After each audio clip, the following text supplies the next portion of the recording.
कैसे हैं students JavaScript के लास्ट लेक्चर में हमने देखा था कि जावास्क्रिप्ट में मल्टी डिमेंशनल अरेज क्या चीज़ होती हैं। और आज के जावास्क्रिप्ट के लेक्चर में हम देखने वाले हैं कि जावास्क्रिप्ट में मॉडिफाई एंड डिलीट अरे क्या चीज़ होती है और इनको यूज़ क्यों करना होता है।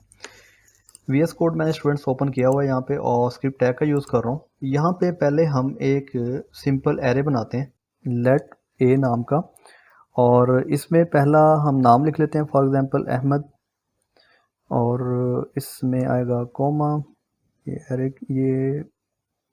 ये एरर इसलिए आ रहा है कि हमने यहाँ पे इक्वल टू नहीं लगाया हुआ। अहमद के बाद इसकी एज लिखनी है, एज हम कर देते हैं 18, और इसके बाद हम लिख देते हैं मेल। ये 3 रिकॉर्ड हम ऐड कर लेते हैं और इनको यहाँ पे मैं डॉक्यूमेंट डॉट राइट करवाता हूँ, आपको दिखाता हूँ इसकी वैल्यू कैसे प्रिंट हो गई नज़र आ रही है। आउटपुट देखते हैं स्टूडेंट्स, आपके सामने ये आउटपुट आ रहा है। अब कोई सीन ये हो गया कि आप चाहते हैं कि अहमद की जो एज थी वो 18 नहीं थी, वो 19 थी। आप इसको चेंज करना चाहते हैं, तो इसी को हम कहते हैं मॉडिफाई करना या अपडेट करना या मॉडिफाई करना। लेकिन जावास्क्रिप्ट में इसको मॉडिफाई कहा जाता है, मॉडिफाई करना। अब ये कैसे मॉडिफाई होगा इसको अभी हम देखते हैं। यहाँ पे मैं ए वेरिएबल का नेम, जो भी आपके वेरिएबल का नेम होगा यहाँ पे, और यहाँ पे हम इंडेक्स नंबर देखेंगे।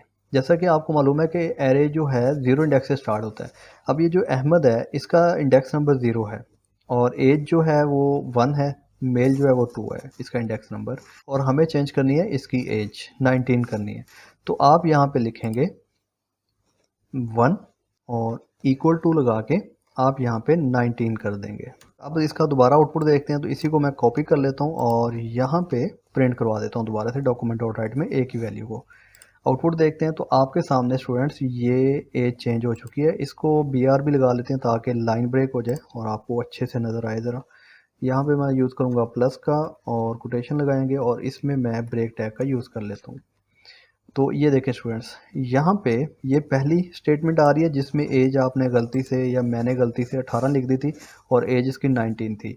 तो हमने यहाँ पे आके इस ए में जो पहला इंडेक्स है वो ये बनता है एज, इसको हमने इक्वल कर दिया 19 के। तो इसका जो आउटपुट आएगा वो हमने देखने के लिए यहाँ पे डॉक्यूमेंट डॉट राइट में एक वैल्यू को प्रिंट करवाया। तो इस तरह से आपके सामने ये वाला आउटपुट नज़र आ रहा है जहाँ पे हमने एज को मॉडिफाई कर दिया। अब फॉर एग्जांपल आप चाहते हैं कि यहाँ पे नेम अहमद नहीं था, नेम भी चेंज करना है, और आप क्या कर सकते हैं इसके लिए, आपने सिंपल यहाँ पे आके लिखना है ए आपके वेरिएबल का नेम। इसमें जो अहमद नेम है ये 0 इंडेक्स पे है, आप यहाँ पे लिखेंगे 0, और 0 के बाद आप यहाँ पे इक्वल लगा के इसका नाम मॉडिफाई कर देंगे या रिप्लेस कर देंगे। फॉर एग्जांपल हमें लिखना था यहाँ पे नुमान, हम नुमान कर देंगे यहाँ पे। इसका आउटपुट देखने के लिए हम दोबारा से इस डॉक्यूमेंट डॉट राइट को यहाँ पे दोबारा से प्रिंट करवाते हैं। अब इसका आउटपुट देखते हैं तो स्टूडेंट्स ये आपके सामने यहाँ पे नुमान हो गया। इसको भी लाइन ब्रेक करने के लिए यहाँ पे बी आर लगा लेते हैं, ब्रेक टैग। ये देखें आपके सामने अहमद की बजाय नुमान हो गया। तो इस तरह से आप एरे में किसी भी इंडेक्स नंबर की वैल्यू को मॉडिफाई कर सकते हैं या रिप्लेस कर सकते हैं। अब हम बात कर लेते हैं कि डिलीट कैसे कर सकते हैं। तो डिलीट के लिए फॉर एग्जांपल हम इस मेल को डिलीट करना चाहते हैं, हमें जेंडर नहीं लिखना। तो इसके लिए आप क्या करेंगे, आप यहाँ पे लिखेंगे डिलीट ए वेरिएबल का नेम, इसमें हम स्क्वायर ब्रैकेट लगाएंगे और इसमें हम अब लिखेंगे इंडेक्स नंबर।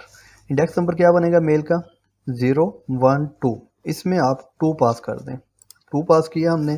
अब इसका आउटपुट देखना है डिलीट करने के बाद, तो इस वाले डॉक्यूमेंट डॉट राइट को मैं करता हूँ कॉपी और यहाँ पे पेस्ट कर लेते हैं।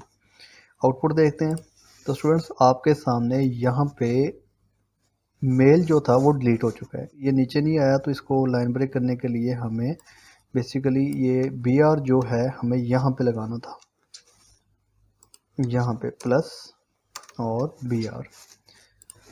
तो ये देखें आपके सामने मेल डिलीट हो चुका है। तो इस तरह से आप मॉडिफाई एंड डिलीट अरे कर सकते हैं। अगर आपने मॉडिफाई करना है, आप पहले वेरिएबल का नेम लिखेंगे और इसके बाद आप इंडेक्स नंबर डिफाइन करेंगे, जो उनसे इंडेक्स को आपने रिप्लेस करना है या मॉडिफाई करना है। इक्वल टू करके उसकी वैल्यू आपने चेंज जो भी लिखनी है वो लिख देनी है। और अगर आपने एरे में किसी वैल्यू को डिलीट करना है तो आपने पहले लिखना है डिलीट, डिलीट के बाद आपने एरे का नाम और उसके बाद आपने इंडेक्स नंबर लिखना है जोन सी वैल्यू को आपने डिलीट करना है। तो इस तरह से हम स्टूडेंट्स जावास्क्रिप्ट में एरे की वैल्यू को मॉडिफाई या डिलीट कर सकते हैं। स्टूडेंट्स अगर आपका इस बारे में कोई डाउट हो, कोई समझ नहीं आई किसी चीज़ की या कुछ पूछना चाहते हो तो आप मुझे कमेंट सेक्शन में पूछ सकते हैं, मैं आपको आपके क्वेश्चन का आंसर कर दूंगा। इजाज़त दीजिए, अल्लाह हाफिज़।